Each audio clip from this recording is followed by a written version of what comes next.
Kanomi Sorita, podcast Japan Sabah. Kita bercerita isu semasa, dengarkan suara anda dan bantras maklumat palsu di media masa. Saya Syed Galihing, hanya di Kanomi Sorita. Bertemu kembali dalam Kanomi Sorita episod keempat. Saya Syed Galihing, bersama saya pada pagi ini tak lain tak bukan yang kita undang khas, Tuan Pengarah Jabatan Meteorologi. Boleh perkenalkan sedikit? Okey, bismillahirrahmanirrahim. Pertama sekali saya ucapkan berterima kasihlah kepada Jabatan Penerangan kerana sudi menjemput kami Met Malaysia ke rancangan ini. Okey, seperti yang dimaklumkan tadi, nama saya Amizuddin bin Hashim, Pengarah Pejabat Meteorologi Sabah.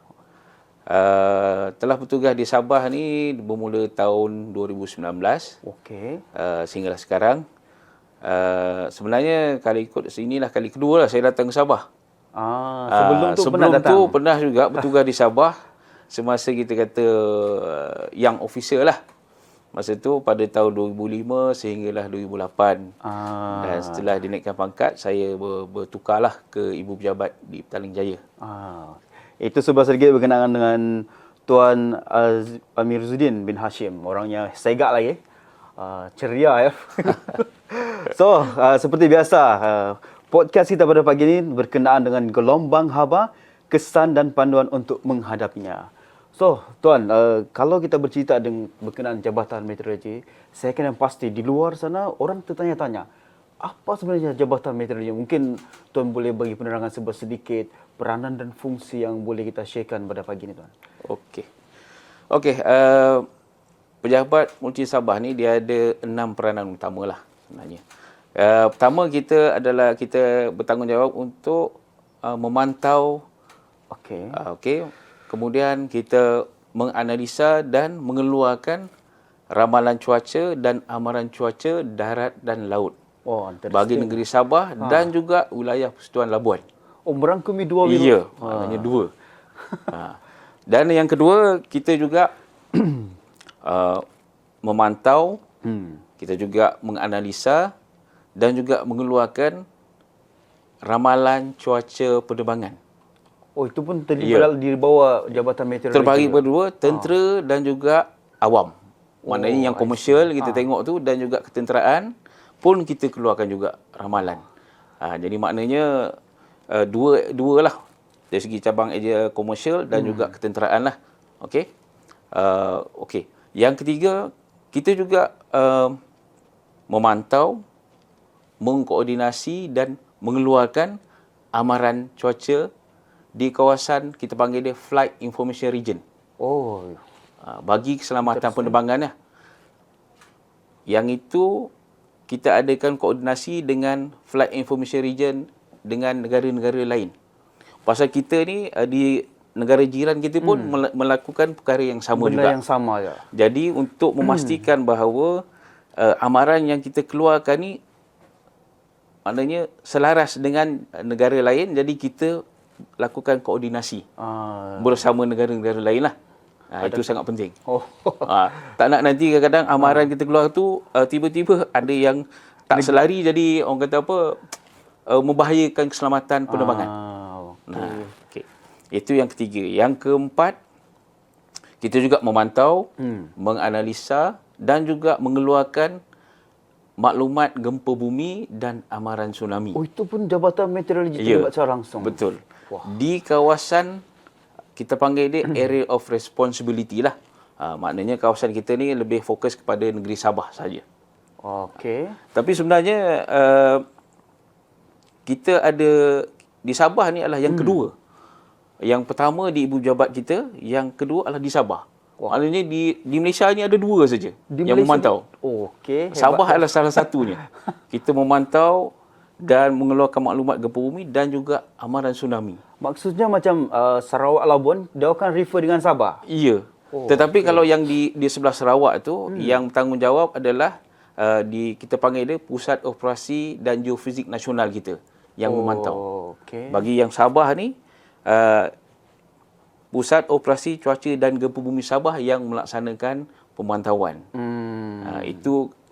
Ini kita kata setelah berlakunya kes ataupun kejadian pada 2015 gempa bumi di Ranau Oh, saya ingat. yang berkekuatan 6 skala Richter tu kan, 6.0.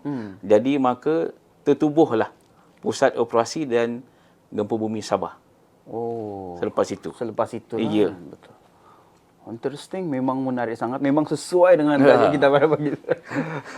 So, Tuan. Yang kelima ya. okey. Yang kelima kita juga memberikan khidmat nasihat kepakaran dalam bidang meteorologi, iklim, cuaca dan gempa bumi lah kepada agensi kerajaan, awam, swasta kan. Kerana kita selain daripada itu, kita juga membekalkan data-data meteorologi ataupun menjual Okey. data-data meteorologi kita. Jadi kadang-kala kontraktor yang melaksanakan projek-projek dia akan datang dan membeli data-data daripada kita lah. Oh. Kadang-kala dia orang ni nak mohon, kita panggil EOT lah, Extension of Time tu, dia perlu maklumat data daripada meteorologi untuk membolehkan dia orang mendapat extension of time, pelanjutan masa projek tu. Baru tahu hari ni. Ya. Interesting memang, menarik sangat. Dan yang akhir sekali, Ah. kita juga melaksanakan program kesedaran awam lah. Turun padang lah ni, Tuan. Ya, turun padang. Oh, Kita okey. kadang-kadang pameran dan sebagainya kan, di sekolah-sekolah, even IPT pun kita terlibat, dipanggil, dijemput untuk memberi ceramah. Taklimat apa Jadi semua kita turun padang lah. Dan baru-baru ini pada 9 Mac yang lepas, kita telah melaksanakan simulasi gempa dan tsunami lah. Oh, okey. Di Kota Belud. Kota di Belud. Kampung Rampayan Laut. Oh, sebelah laut. Ya, dengan kerjasama pejabat daerah Kota Belud lah. Dan juga agensi-agensi pengurusan bencana di Kota Belud itu sendiri. Oh, so sambutan masyarakat di Alhamdulillah, Okey. sambutannya. Dan matlamat kita nak bagi pendedahan kepada penduduk setempat. Kerana kita di kawasan Rampayan Laut tu, kita telah pasang siren tsunami sebenarnya. Okey. Jadi untuk kita bagi pendedahan kepada mereka, bagaimana kalau siren tu berbunyi, macam mana simulasi siren tu. Kesedaran civic lah. untuk Jadi diorang. kita bagi pendedahan, kita tunjukkan dia orang macam mana bunyi siren tu. Oh. Siren tsunami tu, supaya apabila kita bunyikan siren, apabila amaran tsunami dikeluarkan, siren dibunyikan, penduduk setempat tidak panik. Maksudnya dia faham apakah tindakan yang sepatutnya dilaksanakan ataupun dilakukan oleh penduduk-penduduk setempat sekitar. Okay. Jadi itulah 6 fungsi utama kita. Bagus, itu menarik lah. Peranan kita. So, berbalik kepada topik kita, kebetulan berbincang berkenaan gelombang haba ni, Tuan. Kesannya pada masa kini. Saya yakin dan pasti. Mungkin Tuan pernah terdengar istilah yang berlaku di Kayu Madang tu kan. Mungkin kita boleh lihat rujuk kepada sejak kebelakangan ini, cuaca di tempat kita ni semakin panas, Tuan. Ditambah lagi dengan kita berpuasa. Ya. Mungkin sedikit gambaran boleh Tuan berikan kepada kita, apa perkaitan yang berlaku di Kayu Madang tu dengan cuaca sekarang ni? Kenapa boleh berlaku pemanasan tu? Apa kesannya mungkin kebakaran tu begitu lama sekali, Tuan? Okey. Memang kalau kita tengok biasanya lah sebenarnya daripada bulan Februari sehinggalah bulan Mei tu memang biasanya kita akan mengalami cuaca yang kering, panas dan kering lah. Itu sebenarnya berlaku saban tahun sebenarnya. Okey. Dan apabila kita kata persekitaran tu panas dan kering ni, dia akan menyebabkan kita kata pokok-pokok ataupun rumput-rumput di situ mudah terbakar lah. Menjadikan medium yang sesuai untuk sekiranya berlaku pembakaran, dia akan merebak dengan cepat, dan di samping itu dengan keadaan angin dia akan menyebabkan mudah merebak dengan pantas dan lagi besar lah dia punya ni. Risiko ya. Oh. Jadi adakah benda yang berkaitannya dengan monsun akhir timur laut ni? Okey. Sebenarnya kita memang berada betul-betul di penghujung. Okey. Kerana kita telah mengeluarkan kenyataan akhbar bahawa monsun timur laut akan berakhir pada 28 Mac ini. Mac ini? Ya. Oh, okey. Beberapa hari je lagi. Dan kita jangkakan pada 29 Mac ini akan bermulalah apa kita panggil fasa peralihan monsun. Oh, okey. Okey. Sebenarnya kita memang sedia maklum bahawa monsun timur laut ni adalah musim tengkujuh, musim yang banyak hujan. Tetapi orang awam dia tak faham kerana sebenarnya semasa monsun timur laut tu dia ada dua fasa sebenarnya. Fasa lembap dan juga fasa kering. Lembap dan kering. Ya. Okey. Okey. Kalau untuk negeri Sabah ni dia punya fasa lembap dia bermula pada November biasanya dan sehinggalah pada sekitar pertengahan Februari. Itulah fasa lembap bagi negeri Sabah. Kemudian kita akan masuk pula fasa kering. Fasa kering lagi. Ya, itulah fasa kering daripada maknanya lebih kurang sekitar pertengahan Februari sehinggalah lebih kurang Mac lah. Maknanya ataupun penghujung Mac. Itu adalah fasa kering sebenarnya. So, dua fasa ni memang akan sepanjang tahun akan berlaku? Setiap tahun dia akan berlaku benda yang sama. Begitu juga sebenarnya di Semenanjung pun sama juga berlaku. Sama situasinya. Cuma di Semenanjung tu dia punya tu sedikit ada berbeza lah. Dia mungkin lebih awal. Mungkin sekitar bulan Januari, dia akan sampai Januari. Lembap dia, fasa lembap dia. Kemudian dia akan masuk juga fasa kering dia juga. Sehinggalah tamat MTL. Kemudian bersambung pula lagi. Sampailah sekitar bulan, maknanya bulan Mei lah. Okey. Itu dia punya kebiasaan. Dia memang tiap-tiap tahun berlaku. Cuma apa yang kita tengok, kenapa sekarang ni kita nampak dia lebih teruk. Kerana sekarang ni sebenarnya negara ataupun dunia sendiri sedang dilanda oleh fenomena El Nino yang kuat. Bukan fokus kepada negara kita je lah. Maksudnya seantero dunia. Seantero dunia. Okey, jadi maknanya El Nino kuat sedang berlaku dan keadaan ini dijangka menjadi neutral lah. Kita panggil akan jadi neutral sekitar bulan April hinggalah bulan Jun. Bulan depan lah kan? Ya, mungkin tak lama lagi lah. Ya.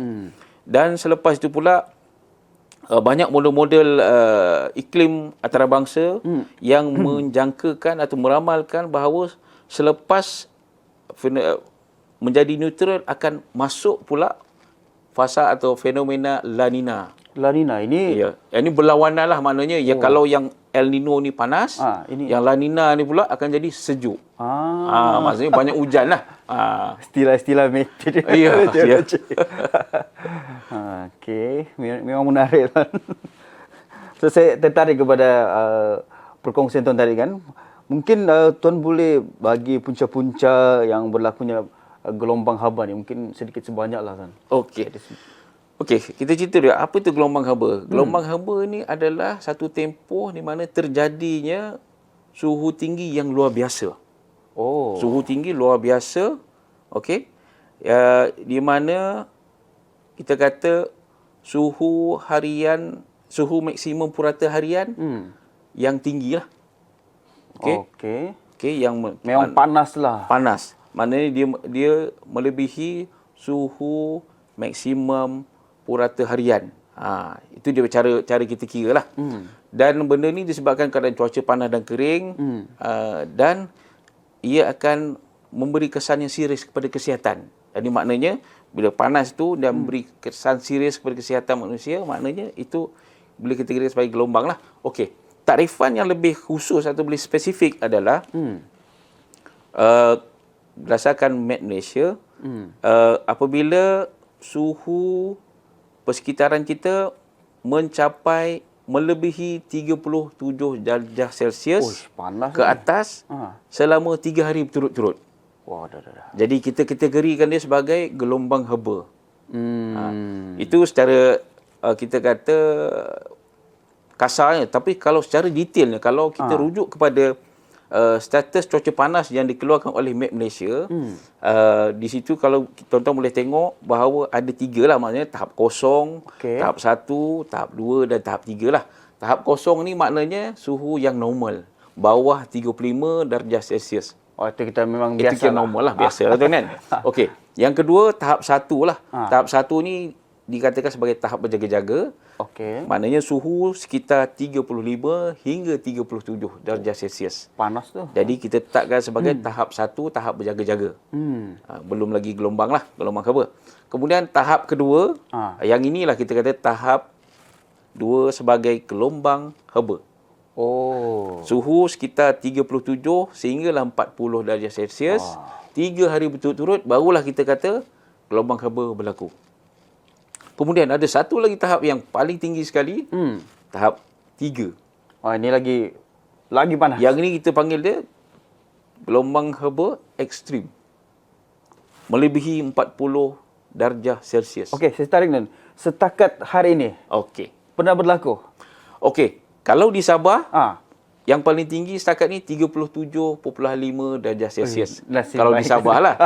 Tetapi rekod pernah dicatatkan di Chuping, ah. iaitu 40.1 darjah Celsius. Oh, Di Chuping, Perlis. Di Perlis. negeri saya. Negeri kelahiran saya. memang panas lah kan. Memang panas. Ini yang mungkin sedikit sebanyak ada kaitan dengan orang kena stroke haba apa semua tu kan. Ya, betul. Betul. Cuma di setakat ini, untuk di Sabah, berdasarkan pemantauan serta cuaca panas semalam, daerah Beaufort merekodkan tahap 2 lah, maknanya berlaku gelombang haba Uish, memang panas. di Beaufort. Kan? Ya. Okay. Cuma yang lain-lain tu ada juga Nabawan tu baru tahap 1 lah, masih tahap berjaga-jaga. Cuma yang paling tinggi sekarang ni adalah yang tahap 2, iaitu tahap kira gelombang haba di daerah Beaufort. So, di daerah Beaufort ni Tuan jangka lah kan, antara range-nya tu, tarik yang keberangkalian berlaku yang tahap tu lah yang ialah mungkin ada tempoh 2-3 hari macam tu ke. Ini sebagai peringatan lah kepada khususnya warga di Beaufort ni kan. Okey. Kita sebenarnya susah kita nak jangkakan benda ni. Maknanya dia akan berlarutan, berterusan ataupun tidak. Kerana dia magnitude gelombang haba ni dia berbeza-beza antara satu tempat dengan satu tempat yang lain. Bergantung pada keadaan cuaca semasa. Ada setengah tempat tiba-tiba petang ada hujan sikit, ada redup kan. Jadi dia akan mendung. reduce lah. Jadi dia akan mengurangkanlah suhu. Jadi bila dah kurang maknanya tak capailah tahap tu. Jadi susah kita nak jangkakan, bergantung pada keadaan cuaca semasa di kawasan tersebut. Okey, faham kan. So, peringatan kita mesti hati-hatilah kan. Betul. Jangan, kalau boleh kita kurangkan aktiviti luar sebenarnya. Ya, betul. Okey tuan, saya berbalik kepada yang seterusnya ni. Mungkin ini sedikit menarik je tuan. Saya terima makluman berkenaan kesan-kesan gelombang haba terhadap persekitaran kita dan bagaimana yang memberi kesan terhadap kesan kita. Berbalik kepada yang kita bincangkan tadi. Okey. Kesan kepada persekitaran ni biasalah. Bila gelombang haba menyebabkan cuaca panas dan kering. Jadi dari segi persekitaran ni, pertama sekali kita sedia maklum adalah keadaan yang kering ini akan memudahkan berlakunya kebakaran. Tiba-tiba? Ada juga, boleh juga. Dia kebakaran ni boleh berlaku sama ada semula jadi pun boleh. Mungkin disebabkan oleh manusia pun boleh, faktor manusia. Kan? Jadi apabila medium tu sangat sesuai, jadi kebakaran mudah merebak. Dan cepat sekali merebak itu. Itu satu. Kemudian dari segi kita kata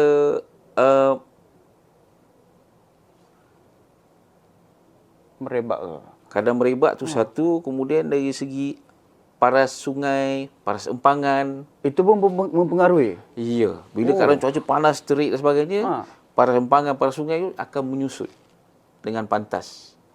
Jadi, maknanya kita syorkan orang awam supaya berjimat cermatlah dalam menggunakan air. Maksudnya ini secara tidak langsung berkaitan dengan bekalan air kita juga? Ya, betul. Bila panas ni, dia menyusutlah cepat. Kadang orang kata apa, penyusutan tu akan cepat. Air cepat menguap. Okay. Dan selain itu juga dari segi pertanian lah. Ada efek juga? Pokok-pokok. Bila panas sangat, ada pokok-pokok yang kadang-kadang tu dia, kita kata terjejas lah dengan keadaan cuaca yang panas. Jadi hasil tu akan berkurangan. Tapi ada saya pernah dengar tuan, makanya dengan tembikai. Ya. Adalah kata orang cakap ni kan, kalau tembikai tu dah musim panas ni, isinya manis. Betul. Tapi dalam masa yang sama, betul, dia efek juga kepada keadaan cuaca kita kan. Ada setengah, kita kata, ada setengah tanaman ni dia suka kepada keadaan cuaca kering. Panas. Saya ambil contoh, mangga. Okey. Kan? Upper list pun. Kalau tuan-tuan tengok mangga, sekarang bunganya sangat meriah, banyak bunga kan? Betul. Sebab cuaca panas. Dia kalau hujan, bunga mangga ni dia akan gugur. Gugurlah. Itu kita kata ada baik dan buruk lah apa yang berlaku ni kan. Tapi yang sebenarnya yang buruk tu lagi banyak lah. Ya. Kan? Jadi itulah, selain itu kemarau lah, kita pun tahu kemarau lah bila yang berlaku ni, cuaca panas yang terik dan sebagainya, kemarau lah. Kan, kemarau. Jadi boleh menjejaskan lah, orang kata apa, masalah air, jejaskan paras air. Jadi bekalan air akan terjejas lah. Maksudnya tidak boleh salahkan jabatan air semata-mata. Ya, betul. Dia ada kaitan dengan pemanasan global apa semua kan? Pemanasan ataupun gelombang haba lah, cuaca kering ni. Okay. Dari segi kesihatan pula, biasanya kalau kita katakan gelombang haba ni, dia akan menyebabkan stroke haba lah. Yang macam kes baru-baru ni kan? Ya. TPM kita ada mention pasal stroke haba tu. Stroke haba kan. Jadi ini memang bahayalah. Kalau kita kata orang yang terkena stroke haba ni ataupun ada gejala-gejala yang menunjukkan disebabkan oleh stroke haba, segeralah berjumpa doktor lah bagi mendapatkan rawatan. Klinik, hospital kan semua kan? Ya. Supaya kita takut kan benda ni kadang-kala boleh membawa kepada kematian. Dengan cuaca yang sekarang. Terutama anak-anak lah yang kadang-kadang apa semua wanita ibu mengandung. Ya. Selain itu juga bagi orang yang menghadapi masalah penyakit kronik macam jantung, darah tinggi. Darah tinggi pun kena hati-hati. Dia boleh memberi kesan kepada orang-orang yang ada masalah-masalah ni lah, masalah-masalah kesihatan ni. Okey. Boleh, maknanya dia mudah terkesan dengan kejadian gelombang haba tu. Maksudnya jangan selalu keluar lah kan. Kalau macam kita ni orang yang sihat, maknanya kesan tu agak kurang lah berbanding kalau ada orang yang masalah penyakit kronik kan. Jadi bila gelombang haba ni dia akan mudah untuk dia orang ni terkesan dengan lah kan. keadaan itulah. Terutama warga emas lah kan. Ya, betul. Warga emas. Paling terjejas lah saya. Kena hati-hatilah. Hati-hatilah. Kan, maksudnya jangan selalu turun bazar lah. Ya, betul. Boleh turun bazar.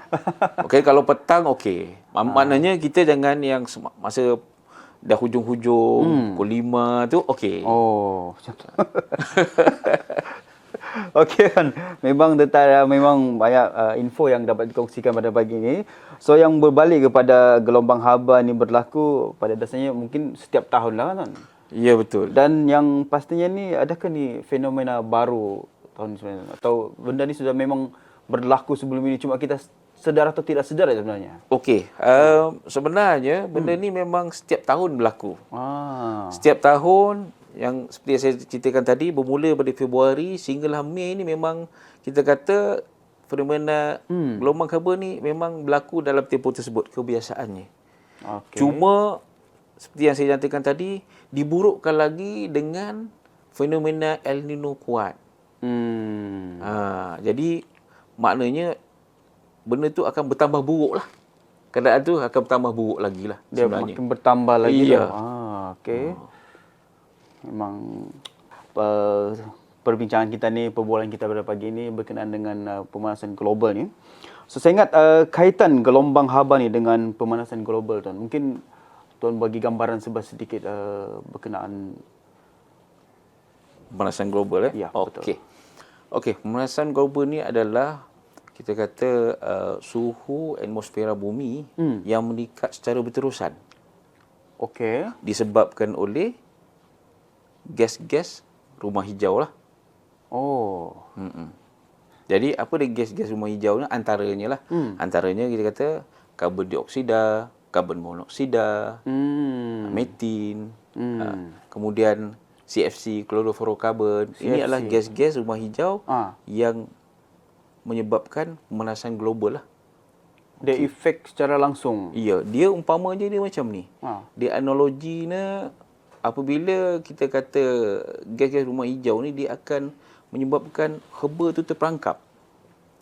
Macam kereta, benda tu udara panas dia berkitar ataupun bersekilit di dalam kereta, dia tak keluar. Jadi umpamanya dia yang gas-gas ni menyebabkan macam blanket lah.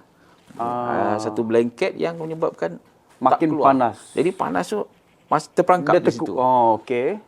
Jadi meningkatkan suhu. Itu yang panggil pemanasan global. Okey. Okey. Sebenarnya bermula daripada tahun 1850,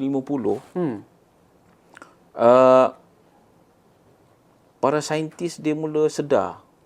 Semasa tu adalah era perindustrian. Tengah rancak lah time Jadi tu kan. masa tu memang rancak. Perindustrian sangat rancak dan masa tu jugalah pencemaran mula bertambah, semakin bertambah lah. Kerana masa tu kita tengok tenaga ataupun bahan yang digunakan adalah arang batu. Arang batu, betul masa tu. Okey. Jadi maknanya banyaklah pencemaran kita kata di atmosfera kita. Jadi daripada bermula tahun 1850 timbul kesedaran untuk memantau keadaan peningkatan suhu ni lah. Pemanasan global ni lah. Pemanasan global ni. Okey. Dan mengikut laporan yang dikeluarkan oleh Intergovernmental Panel of Climate Change, anomali suhu paling terkini adalah lebih kurang sekitar 1.5 darjah Celsius. Maknanya perbezaan banding purata lah anomali tu. Ini maknanya peningkatan 1.5 darjah Celsius. Itu kira besar lah tuan. Besar. Besar ya? Besar tu. Dan kalau dikirakan, dikirakan sekitar maknanya setiap satu dekad, maknanya 10 tahun, satu 10 dekad tahun. ni peningkatan suhu sebanyak 0.06 darjah Celsius. Setiap 10 tahun? Ya. Sehinggalah sekarang, maknanya itu yang sekarang kita dah mencapai peningkatan maknanya 1.5 darjah Celsius. Kira kalau kira dari dulu sampai sekarang memang tinggi lah kan. Okey, tinggilah tu. Itulah kalau sekiranya benda ni berterusan, maknanya kita akan menghadapi bencana lah nanti. Maksudnya macam yang sekarang berlaku di Kutub Utara ni, yang cair iceberg apa semua tu. Itu ada kaitan lah sebenarnya. Memang ada kaitan. Okey. Saya ingat memang sangat berkait rapat lah dengan pemanasan global. Itu adalah antara kesan-kesan kepada pemanasan global lah. Salah satunya. So maksudnya secara tidak langsung air pun bertambah. Mungkin ada kaitan dengan banjir apa semua kan? Okey. Jadi sekiranya kita kata bila pemanasan global ni berlaku akan menyebabkan ais ataupun kutub-kutub ni akan mula mencair lah. Mencair, okey. Okay? Maknanya akan menyebabkan peningkatan paras air laut. Yang banjir itu sebenarnya kesan daripada keragaman cuaca kita panggil. Climate variability lah. Variability disebabkan apabila pemanasan global ni cuaca kita dah jadi tak menentu. Jadi tak menentu dan juga menyebabkan banyak berlaku kejadian cuaca ekstrim. Yang itu yang berlaku sekarang. Ya, dan itu yang menyebabkan banjir, siklon tropika, ada yang tempat yang kemarau. Betul. Jadi cuaca dah jadi tidak menentu dan sukar untuk kita jangka dan ramalkan. So itulah maksudnya kena pupuk kesedaran kan? Ya, betul. Benda ni memang, yalah, kalau kita fikirkan sejenak, yalah kita just fikirkan pemanasan global. Tetapi dalam masa yang sama ada mengait dengan benda lain lagi. Kan? Ibaratnya macam satu tubuh manusia lah, ada fungsi tu memang masing-masing, tapi ia nak mengalah ke arah yang sama. Kan? So okey tuan, saya berbalik kepada yang perbincangan kita ni. Mungkin tuan sudah sentuh berkenaan punca pemanasan global ni secara langsung tadi. So dari sudut meteorologi kan, apakah langkah-langkah yang boleh diambil untuk kita mengurangkan kesan pemanasan global ni tuan di masa hadapan untuk kehidupan seharian kita lah sebenarnya. Okey, dia ada banyak langkah lah yang boleh kita laksanakan. Antaranya yang pertama adalah kita melaksanakan ataupun kita implementasikan 5R. 5R ya? Macam menarik kan? Pertama, kita selalu dengar 3R. Sekarang dah betul. 5R. Ini 5R. Dah berubah dah. Pertama, recycle, reuse, kemudian recycle, reduce, kemudian kita repurpose, refuse. Sekarang dah 5. Dulu 3. Sebelum ni kita dengar selalunya 3R kan. Sekarang dah jadi 5. Dia ada pertambahan 2 iaitu refuse dan repurpose. Menarik ni. Kan? Macam kita kata refuse ni, kita menolak lah penggunaan katakan plastik sekali guna. Kita tolak penggunaan kita kata Beg plastik apa semua beg ni? plastik dan sebagainya, itu kita menolak. Itu dia refuse gitu. Oh. Kan? Dan kita menolak penggunaan bahan-bahan, contohnya yang kita kata CFC dan sebagainya, kita dah tak gunakan benda tu, kita cari alternatif lain. Jadi kita tolak benda-benda tu, kita cari lain. Kemudian repurpose ni biasanya kita maknanya, contoh saya ambil tayar kereta. Okey. Okey, tayar dah terpakai, jadi kita ubah kegunaan dia macam buat pasu. Kan daripada kita terbiar macam tu kan. Daripada buang maksudnya macam tu. repurpose kan. Okey, kita tukar dia penggunaan dia tu. Daripada kita dibazirkan ataupun dibiarkan, jadi kita tukar. Buat jadi landscape lah supaya Betul. menarik kan. Itulah tambahan. Kalau kita biasa dengar recycle tu biasalah Biasa, kan. itu Kita biasa. semula. Kan kita kata reduce, kita kurangkan penggunaan apa semua, kereta, kenderaan dan sebagainya. Itu benda-benda yang kita kata benda biasa. Sekarang ada tambahan 2 lagi. Okey. Itu benda baru juga kan. So saya tertarik tuan berkenaan kita kurangkan penggunaan beg plastik. Ya. Saya ingat sekarang pun supermarket kan, dong sudah gerakkan kempen untuk hadkan hari Jumaat hingga ke hari Ahad. So saranan tuan lah secara langsung ya. Mungkin sebagai support kepada kempen kerajaan ni, ya, secara langsung untuk mengurangkan gelombang pemanasan kan. Ya, betul. So mungkin di peringkat kita sebagai pengguna, apa saranan tuan?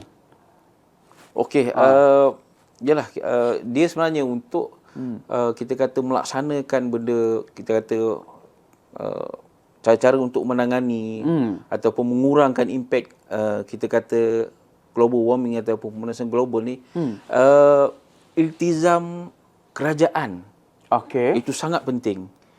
Dan pada masa yang sama, sokongan-dukungan daripada rakyat juga penting. Bagi memastikan kejayaan apa yang dicadangkan ataupun diwar-warkan ataupun dilaksanakan oleh kerajaan. Kena ada 2. Ada yang iltizam yang kuat untuk melaksanakan, dan support ataupun sokongan daripada rakyat juga, itu sangat penting bagi memastikan kejayaan kita lah. Ini adalah perang kita bagi melawan pemanasan global. Maksudnya kalau boleh benda ni kita kena strong lah tu sama-sama. Ya, betul, sama-sama. Macam ibaratnya dalam satu keluarga tu, suami isteri anak-anak kena support lah. Betul. So lepas ni mungkin bolehlah bawa paper bag masing-masing dari rumah kalau boleh belanja. Betul? Betul. So okey tuan, yalah masih lagi berkait dengan topik kita ni. Apa yang pasti saya ingat untuk bagaimana kita menangani pemanasan global ni, saya ingat bertitik tolak daripada kesedaran diri sendiri. Betul kan? Ya, betul. Kan? Itulah salah satu yang saya cakap tadi, selain daripada kita kata kita laksanakan, kita implement 5R. Pertama, kedua, dari segi kesedaran sangat penting. Kesedaran. Maknanya kita kata kerajaan dan juga agensi-agensi bukan kerajaan juga patut berganding bahu melaksanakan atau mengadakan kempen-kempen kesedaran kepada rakyat kita. Supaya kita berkesedaran bahawa kita sekarang sedang menghadapi masalah, menghadapi pemanasan global. Betul. Kan? Dan kena bermula daripada sekarang, kerana untuk kita berjaya tu memang agak memakan masa lah. Kerana seperti yang saya maklum tadi, bermula pada 1850 lagi, pencemaran tu telah bermula sehingga sekarang. Dan jadi kita boleh bayangkan berapa lama masa untuk kita berlawan menentang, maknanya kita nak berjaya melawan ataupun menghadapi pemanasan global ni. Jadi sangat dah lama. Jadi maknanya effort tu kena berterusan. Berterusan. Itu yang paling penting sekali lah. Ibaratnya kalau bukan kita, siapa lagi? Kalau bukan sekarang, bila lagi? Ya. Walaupun memula dengan langkah pertama kan, baru itu yang penting. So yalah, mungkin kalau kita tengok kan, dulu saya ingat dulu lagi kerajaan kita ni, Malaysia, kempen bumi hijau. Ya. Adakah ini juga berkaitan dengan pemanasan global sebenarnya untuk mengurangkan? Ya, betul. Itu juga salah satu langkah bagi mengurangkan impak kesan pemanasan global, iaitu kita buat penanaman semula. Oh, okey. Kan, ialah setelah kita tempat-tempat yang telah diterokai dan juga pembalakan, jadi kita tanam semula pokok-pokok ni. Itu memang bertepatan sangatlah tu. Memang Salah satu benda yang sangat penting lah. Dan ada juga yang kita kata yang lain juga tu, contohnya dari segi perundangan juga. Mungkin kadang-kadang kerajaan perlu adakan satu undang-undang yang kita kata yang tegas supaya pencemaran ni. Okey. Kan, kerana pengalaman saya pernah berlaku di mana kes seperti di Sungai Kim Kim, pencemaran udara. Okey. Yang pada saya lupa dah tahun bila masa tu, pencemaran Sungai Kim Kim menyebabkan menjejaskan penduduk sekitar lah. Dia ada kaitan dengan ekosistem juga lah. Iya. Jadi masa tu kita hampir melaksanakan evakuasi penduduk setempat di Pasir Gudang. Masa tu. Disebabkan oleh pencemaran. Jadi perlu ada undang-undang yang ketat bagi memastikan tidak berlaku pelanggaran pencemaran oleh pelbagai pihak. Termasuk pihak industri dan sebagainya lah. Itu benda penting sekali. Ya. Memang. Di samping itu juga kita penggunaan tenaga hijau. Tenaga hijau Ini penting jugalah. Orang kata apa? Tenaga boleh diperbarui. Itu penting tu. Kan, contohnya kita pun sebenarnya sekarang berlaku panas dan kering, cuaca panas dan kering. Jadi kita gunakan solar lah. Itu untuk menggunakan kelebihan yang ada. Tenaga alternatif. Tenaga alternatif. Kan? Kita gunakan apa kita kata ialah apa yang berlaku sekarang, kita gunakan dia satu kelebihan lah. Untuk kita dapat tenaga hijau, tenaga yang bersih, tenaga yang boleh diperbarui. Setuju. Okey. Saya ingat kita akan ke titik yang terakhir mungkin yang masih berfokus kepada pemasaran global ni sebenarnya tuan. Cuma kita fikirkan sejenak berkenaan dengan apakah langkah yang boleh kita lakukan untuk memastikan pemanasan global yang berlaku ketika ini tidak menjejaskan kesihatan kita secara langsung. Okey, pertama sekali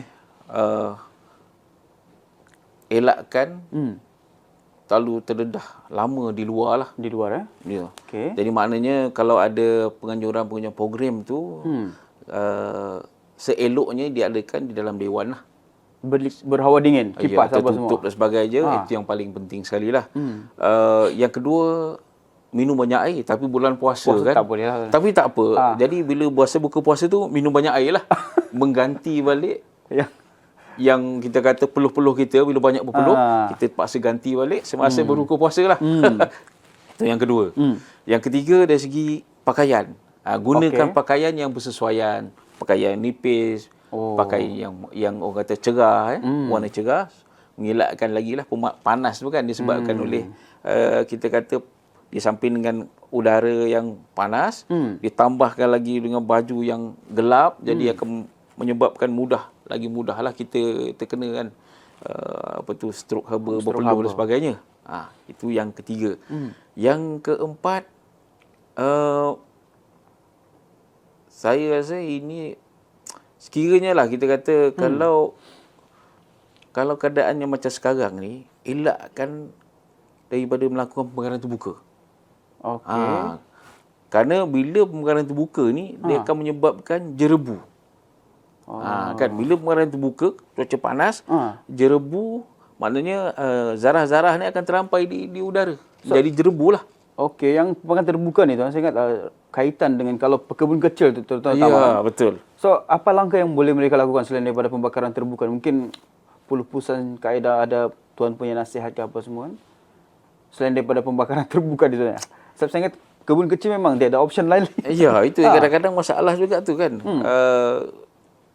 Susah juga kita option pasal yalah setelah kita buka, kita terpaksanya mungkin kita boleh gunakan tu sebagai inilah baja kompos lah. Kadang-kadang benda-benda yang itu kan digunakan untuk baja kompos. Kalau macam di utara tu, kami macam saya di Perlis, di Kedah, biasanya bila kita menuai padi tu, jerami dibakar. Biasalah. Kan, mungkin kita boleh gunakan untuk benda-benda lain lah, jerami ni. Kan. tu kita cuba cari kaedah lah supaya kita boleh ni. Kalau yang tu mungkin kita buat baja kompos. Bila gunakan semula kan. Itulah antara kaedah-kaedahnya lah. So, okey. Menarik juga. So, ini satu lagi tuan. Saya ingat mungkin kalau saya tak tersilap, mungkin kepada perokok-perokoknya ada mereka juga boleh menyumbang kepada kebakaran terbuka ni. Ya. Ini perlunya kita kata sikap lah. Sikap kan. Okay. Jadi maknanya kalau kita perokok-perokok ni janganlah buang puntung rokok tu merata-rata. Kerana kita kata keadaan persekitaran kita yang sangat kering ini, apabila puntung rokok dibuang tu dia akan cepat merebak. Dia macam spark lah dia jatuh. Ya, betul. Terutamanya kalau yang di kawasan-kawasan rumput, itu dia mudah merebak. Jadi terpaksalah rakan-rakan kita di Jabatan Bomba dan Penyelamat ni terpaksalah sekarang bertungkus lumus memadam kebakaran yang berlaku di merata-rata tempat. Punca ada jugalah disebabkan rokok ni. Ya, betul. Nasihat kepada rakan-rakan kita yang merokok ni, berhati-hati kita merokok. Betul. Jangan buang sembarang. Ya, betul. Jangan buang sembarangan.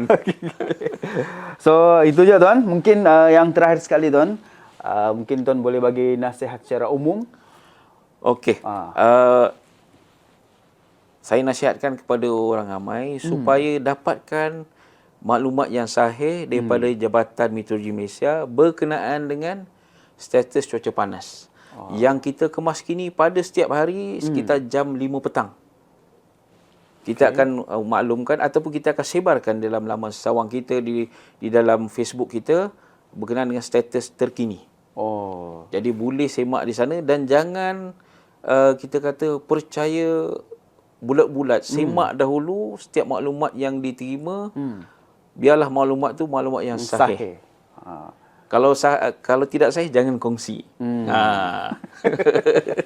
So, yang sebenarnya maklumat tu pun ada juga share dalam berita. Tuan, ada kan? Yang itu saya tak pasti. Tapi di dalam laman sesawang, dalam Facebook, dalam media sosial kita memang kita war-warkan. Jadi boleh dapatkan di sana. So, selepas ini, pastikan make sure kita sama-sama follow Facebook Jabatan Meteorologi. Met Malaysia. Selain itu juga, kita punya My Cuaca. Kita ada aplikasi My Cuaca yang boleh dimuat turun. Okey. Di dalam tu ada pelbagai maklumat. My Cuaca. Kita ada amaran cuaca, kita ada maklumat gempa. Semua ada dalam tu. Jadi sila untuk download ya. My Cuaca. Okey, insya-Allah selepas ini tuan, Jabatan Penerangan akan inisiatif ni kita akan masukkan dalam Facebook Jabatan Penerangan. So ramai-ramai warganet untuk follow Jabatan Penerangan punya Facebook. Kita akan link sekali dengan meteorologi untuk dapatkan maklumat yang sahih berkenaan cuaca. So itu je tuan. Saya sudahi dengan Kano Misorita pada episode kali ini dengan wabillahi taufiq wal hidayah. Wassalamualaikum warahmatullahi wabarakatuh. Dan selamat berjumpa kembali. Menarik bukan? Bukan setakat mendengar kami bercerita. Kongsikan pandangan anda bersama kami di Kano Misorita. Jumpa di episod akan datang. Follow, like, share dan komen.